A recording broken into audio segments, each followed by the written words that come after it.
இந்த மாதம் உங்களுக்கு நன்றாகவே தெரியும். இது எங்களுடைய கார்த்திகை மாதம். கார்த்திகை மாதம் என்று சொல்லப்படுகிறது. எங்களுடைய தேசத்தின் விதைகளை முளைத்து விட்டு என்றாவது ஒரு நாள் எங்களுடைய தேசத்தினுடைய விதைகள் முளைக்கும் என்ற நம்பிக்கையிலே வாழ்ந்து கொண்டிருக்கின்ற தமிழ் சமூகத்தினுடைய மாதம். ஆகவே என்னுடைய உரையை எனக்காக நான் இந்த பாராளுமன்றத்தில் உரையாற்றி கொண்டிருக்கிறேன் என்றால் எனக்காக என்றோ ஒரு நாள் ஒருவன் ஒருத்தி குருதி சிந்தி அந்த மண்ணிலே புதையுண்டிருக்கிறான். அவர்களுக்காக ஒரு நிமிடத்தை ஒதுக்கி சாவு என்னை எதிர்பார்த்திருக்கிறது என்றான் கோழை, சாவை நான் எதிர்பார்த்திருக்கிறேன் என்றான் என்னுடைய மாவீரன். ஓ மாவீரர்களே, நீங்கள் இரண்டாவது வகை. மிதிபட்டு சாகுறேன் புலம்பினான் கோழை, போராடி சாகுறேன் உரிமினான் வீரன். ஓ மாவீரர்களே, நீங்கள் என்னுடைய இரண்டாவது வகை. போரில் என் மக்கள் கொல்லப்படுகிறார்கள் ஓலமிட்டான் கோழை, போரில் என் மக்களை கொன்றவர்கள் கொல்லப்படுகிறார்கள் எக்களித்தான் மாவீரன். அவன்தான் எங்களுடைய தேசத்தின் தலைவன். காலம் தமிழீழத்தை உருவாக்கும் காத்திருந்தான் கோழை, விரும்புகிறேன் முழங்கினான் வீரன். ஓ மாவீரர்களே, நீங்கள் இரண்டாவது வகை. நெஞ்சின் நெருப்போடும் விடிவின் நினைவோடும் நிமிர்வோடும் ஓ மாவீரர்களே, வரலாற்றில் நீங்கள் முதலிடத்தில். தமிழனின் வீரம் காத்தீர், தமிழனின் மானம் காத்தீர், தமிழனை உலகறிய செய்தீர், வீண் போகாது உங்கள் தியாகம். விதைக்கப்பட்ட வீரர்களுக்கு எங்கள் வீர வணக்கம். நன்றி. இன்றைய தினம் வரவு செலவு திட்ட உரையிலே உண்மையாகவே நேற்றைய தினம் நான் வாக்களித்திருந்தது எதிராக. போன வருடம் நான் இவர்களுக்கு சார்பாக வாக்களித்திருந்தேன், உங்களுக்கு தெரியும். ஆனால் இந்த தடவை நான் எதிராக வாக்களித்தேன். அதுக்கு முக்கியமான காரணங்கள் என்னென்றால், நீங்கள் சொன்ன மாபெரும் பொய்கள், இதுவரை காலமுமே நீங்கள் மாபெரும் சொன்ன பொய்கள். முக்கியமான பிரச்சனை, எங்களுடைய அரசியல் கைதிகளை விடுவிப்பீர்கள் என்று சொன்னீர்கள். நீங்களும் ஒரு போராட்ட குழு, எங்கோ எங்களுடைய அரசியல் பிடிஏ எடுப்போம் என்று சொன்னீர்கள். பயங்கரவாத தடை சட்டத்தை எடுப்போம் என்று சொன்னீர்கள். எங்கே எங்களுடைய பயங்கரவாத தடை சட்டம்? இப்போ என்னுடைய கவலை என்னென்றால், மாகாண சபை எலெக்ஷனை வைக்கிறேன் என்று சொல்லியிருக்கிறீர்கள். மாகாண சபைக்கு இப்போது ஒரு மிகப்பெரிய போட்டி இருக்கிறது. ராமநாதன் அர்ச்சுனாக்கு எதிராக, ஒரு தனி மனிதனுக்கு எதிராக மிகப்பெரிய அரசாங்கங்கள், முன்னாள் அரசாங்கங்கள் மாபெரும் போராட்டங்களை ஆரம்பித்திருக்கிறது. சரி, அதில் தான் எங்களுடைய மதிப்புக்குரிய நீதிபதி இளஞ்செழியன் அவர்களை நானும் நம்பினேன், என்னுடைய சமூகமும் நம்பியது. ஆனால் காலம் போக தான் தெரியுது. 96ஆம் ஆண்டு செம்மணி, எந்த செம்மணியை நீங்கள் தோண்டிவிட்டு, எந்த செம்மணியை இப்போது மூடிவிட்டு மழை காலங்களிலே நீங்கள் அவற்றை மூடி வைத்திருக்கிறீங்களோ அதே செம்மணியை 96ஆம் ஆண்டு இளஞ்செழியன் அவர்களால் தோண்டி இருக்க முடியும். ஆனால் ஜிஎல் பீரிசனுடைய மாணவன், ஜிஜி பொன்னம்பலத்தினுடைய மாணவன், மஹிந்த ராஜபக்சனுடைய சந்திரிகாவினுடைய தோழன் என்ன செய்தார் என்றால், புல்டோசர் மண் போட்டு மூடினாராம். நான் அரசியலுக்கு இப்போதுதான் எனக்கு தெரியும். மிகப்பெரிய கவலையோடு நான் அந்த விடயத்தை உங்களுக்கு சொல்லுகிறேன். அதைவிட வடக்கு மாகாணத்திலே வேலையில்லா பட்டதாரிகள் இருக்கிறார்கள். 1 2 இல்லை, 3000 5000 வேலையில்லா பட்டதாரிகள். நானும் ஒரு பட்டதாரி, எனக்கு அந்த வேலை தெரியும். நீங்கள் என்ன வேலை இல்லாமல் பண்ணினீங்க? ஆனால் நான் இன்று பாராளுமன்றத்தில் நிற்கிறேன். 3000 பேருக்கும் பாராளுமன்றம் வர முடியாது. அவர்களுடைய வாழ்க்கை, அவர்களுடைய கனவு, அவர்கள் கேம்பஸிலே படிக்கும்போது ஒரு நாள் நான் வேலைக்கு போவேன் என்ற ஒரு ஆசையில் தான் அவர்கள் படித்திருப்பார்கள். ஆனால் அந்த வேலையில்லா பட்டதாரிகளுக்கு இன்று வரை ஒரு வேலை கொடுக்கவில்லை. நீங்கள் மீனவர் பிரச்சனை, வடக்கு மாநிலத்தின் மீனவர் பிரச்சனை நான் சொல்லவே தேவையில்லை. இங்கே இருப்பவர்களுடைய வேலைகள், மீன்பிடி சம்பந்தமாக வடக்கு மாநிலத்திலே நீங்கள் அனுப்பி வைத்திருப்பவர்களுடைய வேலைகள் 10 கிலோ வேண்டுவது, 5 கிலோ வேண்டுவது, 2 கிலோ வேண்டுவது, காருக்கு வை என்பது எவ்வளவு கேவலமான வேலைகளை செய்கிறார் என்ற நீங்கள் நன்றாக தெரியும். வாரன் பிரச்சனைக்கு என்னது 200 ரூபாய் கூட்டுறீங்களாம் மலையக மக்களுக்கு. இவன் என்ன வடக்கு மாநிலத்தில் இருந்து கொண்டு பணம் கொட்ட திடீரென்று மத்திய மன்னாட்டை பற்றி கதைக்கிறாண்ட. நீங்கள் போய் பாருங்கள். பேராசிரியர் அருணாசலம் என்ற போய் நீங்க இருக்கிறீங்க கிளம்பேர் 14 புத்தகம் என்னுடைய மாமனார் எழுதியிருக்கிறார். மலையக இலக்கியம் மட்டும் 14 சாகித்ய ரத்னா விருது 5-6 வருடங்களுக்கு ஒரு நிலையல் பேராசிரியர் பேராதனை கேம்பஸில் எனக்கு கதைக்கிறதுக்கு உரிமை இருக்கு. அதெல்லாம் வேண்டாம். சரி, நான் அதை மாமா எழுதின புத்தகம் தானே. 2006ஆம் ஆண்டு நான் என்னுடைய சொந்த பைக்கில் ட்ரெயினில் நின்று கொண்டு போய் ஹட்டனில் படிப்பிச்சேன். ஹட்டனில் நீங்கள் எங்கே சொல்ல போறீங்க? என்ன ஹைலாண்ட்ஸ் காலேஜா அல்லது பொஸ்கோவா அல்லது நோவுட்டா மஸ்கலியாவா? எல்லாம் என்னுடைய பாதம் பட்ட இடம். பிரச்சனைக்கு வாரன் அங்கதான் மலையத்திலே என்னுடைய காதலும் இருந்தது, மலையத்திலே என்னுடைய வாழ்க்கையும் இருந்தது. நான் பிரச்சனைக்கு வாரன் 200 ரூபா கொடுக்குறீர்கள். அதில் கொடுக்குற ஒரு ஆள், இதில் மட்டாக்கள் சண்டை பிடிக்கிறீர்கள் 200 ரூபாண்டு. நீங்கள் போட்டிருக்கிறது பிச்சை எடாப்பா. 140 ரூபா 160 ரூபா ஒரு ரூபா தல்பான் 40 ரூபாய் மிச்சக்கு 2 வாழைப்பழம் தாங்க கொண்டால் கடைக்காரன் அடியில் அழியின பிள்ளைங்க தான் தருவான். அந்த ஒரு வாழைப்பழத்தை ஒரு பானையும் 2 வாழைப்பழத்தையும் கொண்டு ஒரு 10 பேர் உள்ள குடும்பம் எப்படி சாப்பிட முடியும்? அதிலே இவர்கள் பிழையாக கொடுத்து விட்டு ரோஹிணி குமாரியினுடைய கதையை மாறாக திரும்பிப்படுத்தி எதிர்கட்சி போராடுகிறதாம். எண்டோ ஒரு நாள் நான் மலையகம் வருவேன். நான் இந்த மலையக அரசியல் எல்லாம் செய்ய ஆசை இல்லை. ஆனால் மலையகம் முட்டாள்களை அனுப்பியிருக்கிறது. மலையக மக்கள் முட்டாள்களை பாராளுமன்ற தன்னுடைய இனத்திற்காக 176 வருடங்களாக இன்று வரைக்கும் தங்களுடைய இனத்தாக அந்த அட்டை இரத்தி குடிஞ்சு கொண்டு இருக்கிறது. ஒரு அட்டை கடித்தால் அதனுடைய வெளி. நான் மலையத்தில் வாழ்ந்தவன். ஹட்டனில் போய் கேளுங்கள் நீங்கள் டன்பாரில் நான் எப்படி வாழ்ந்தனான் என்று.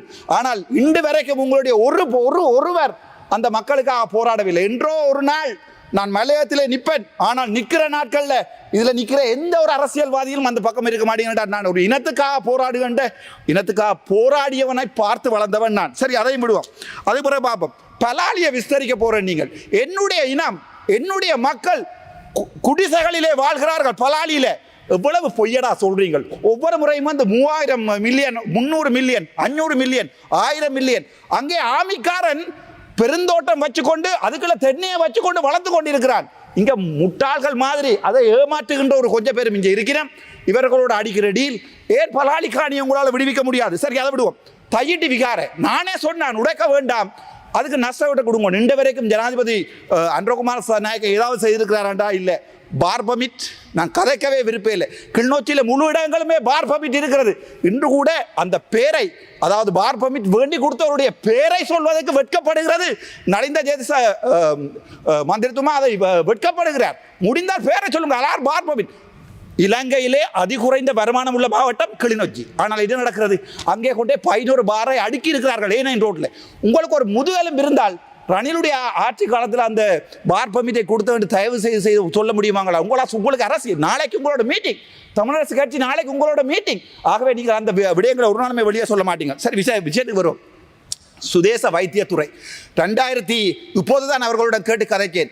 சுதேச வைத்தியத்துறை, யுனானி சித்த வைத்தியத்துறை மாணவர்கள் இப்போது ஒரு ஆசிரியராக கூட வேலை செய்ய முடியாமல் அவர்கள் வாழ்ந்து கொண்டிருக்கிறார்கள். 2009 பாஸ் அவுட் பண்ணவர்களுக்கு இன்று வரைக்கும் வேலை இல்லை. 2016 தான் கடைசியாக இன்டர்ன் கொடுத்திருக்கிறீர்கள். உங்களால் ஏலாதண்டா சொல்லுங்கடா. ராமநாத ரட்சணா வடக்கு மாகாண சபையில் நான் செய்து காட்டுறேன். வடக்கு மாகாண சபையை. ஆனால் ஒன்று மட்டும் சொல்லுறேன், சிங்கள இனத்தை நம்பி வாழ்வதற்கு நாங்கள் தயாராகவில்லை. ஏனென்றால் நீங்கள் பிச்சையை போடுவீங்க, அதுக்கப்புறம் அந்த பிச்சையை பாவிக்க மாட்டீங்க, அதுக்கு கொஞ்சம் கரடி குட்டி அனுப்புவீங்க யாழ்ப்பாணத்துக்கு. அந்த கரடிகளுக்கு இப்போ எங்கே இருந்து காசு வருதுன்னு தெரியாது, எங்கே காசு போட்டு தெரியாது. இப்போ பின்னுக்கு கழித்து போட ஒரு பாராளுமன்ற உறுப்பினர் சொன்னார், ஏன் டாக்டர் எதிராக வாக்களித்து நினைக்கிறேன். நான் சொன்னேன் போன முறை அனுப்பின காசு 5% கூட பாவிக்கவில்லை என்று. அதுக்கு அவர் சொன்ன பதில் என்னண்டா, அப்போ இந்த வருஷம் பாவிக்கணும். அப்படித்தான் உங்களோட வாக்கின் லைப்ரரிஸ், உங்களுடைய வாக்கின் நடமாடும் நூலகங்கள் என்று நீங்கள் சொல்லுறதுக்கு இந்த வருட வரவு செலவு திட்டத்தில் ஒதுக்கப்பட்டது அடுத்த வருடத்துக்கு பாவிக்க முடியாது என்று கூட உங்களுடைய ஆக்களுக்கு தெரியாது. சரி, அதை விட உங்களுடைய ஒரு சில பாராளுமன்ற உறுப்பினர்கள் மாம்பழ தோட்டம் வைக்க போறார்கள். இந்த செம்மறியலுக்கு இதை தவிர வேற எனக்கு வார்த்தைகள் இல்லை. முட்டாள்களுக்கு மாம்பழ தோட்டம் வைக்க போறோம் என்று சொல்லி போய் டிசிசி மீட்டிங்கில் அனுமதி கேட்கிற இந்த முட்டாள்களுக்கு எப்படி வடக்கு மாநிலத்தை அபிவிருத்தி செய்ய முடியும்? அங்கே ஒரு கல் நடுறது, இங்கே ஒரு ஓட்டு டைப்பை திறப்பது, அதான் அபிவிருத்தியா? இந்த உங்களுடைய ஏமாற்றங்களை நம்பித்தான் நான் இந்த விடயங்களிலே நான் யோசித்துக் கொண்டேன். இல்லை, அரசாங்கத்துக்கு சப்போர்ட் பண்ணுவதில்லை என்று. மிகப்பெரிய கவலை. அதை விட உங்களுக்கு எத்தனை ஊழல் இதுவரைக்கும் வடக்கு மாநிலத்தில் இந்த ராமநாதன் அர்ச்சுனா நேரடியாக பேங்க் அக்கௌண்டுகளோட தெல்லிப்பளை ஆதார வைத்தியசாலை ஊழல், சாவச்சேரி ஆதார வைத்தியசாலை ஊழல் 17 மில்லியன், தெல்லிப்பளை ஆதார வைத்தியசாலை ஊழல் உங்களுக்கு 38 மில்லியன், அதை விட பருத்தித்துறை ஆதார வைத்தியசாலை ஊழல் உங்களுக்கு அப்படி நேர அக்கௌண்ட் நம்பரோட 38 மில்லியன் கொண்டு வந்து போட்டு இந்த வரைக்கும் நீங்கள் என்ன செய்கிறீங்க? நாங்கள் தேடுறோம், நாங்கள் பார்க்குறோம். உங்களுடைய இந்த இதால தான் உங்களுடைய அரசாங்கம் நாசமாக போகிறது. நீங்கள் சொன்னது முழு பொய். நீங்கள் என்ன சொன்னீங்க தமிழில்? நான் உங்களுடைய அதாவது இலங்கை முழுவதுமான அரசியலை தமிழில் கதைக்க விரும்பவில்லை, நான் சிங்களத்தில் சொல்கிறேன். அதை விட இந்த டிசிசி மீட்டிங் நடத்துகிறீர்கள். டிசிசி மீட்டிங் நடத்துபவர்களுக்கு அறிவென்ற சாமானே இல்லை. ஆனால் நடக்கும் லைப்ரரிகள், அதாவது எங்களுடைய 159 பாராளுமன்ற உறுப்பினர்களும் நடக்கும் லைப்ரரி என்று சொல்லுகிறார்கள். ஆனால் அந்த டிசிசி மீட்டிங் நடத்துகின்ற லைப்ரரிக்கு தெரியாது எவ்வாறு ஒரு டிசிசி மீட்டிங்கை நடத்துவது என்பது. சரி, அதையும் விடுவோம். சரி, மன்னார் புத்தளம் பாதை நேர விடயத்துக்கு வருகிறேன். மன்னாரில் வாழ்கின்ற முஸ்லீம் சமூகம், நீங்கள் தான் சொல்றீங்களே நாங்கள் இனம் இல்லை, மதம் இல்லை, பிரச்சனை இல்லை, நாங்கள்லாம் உண்டா வாழ்கிறோம்.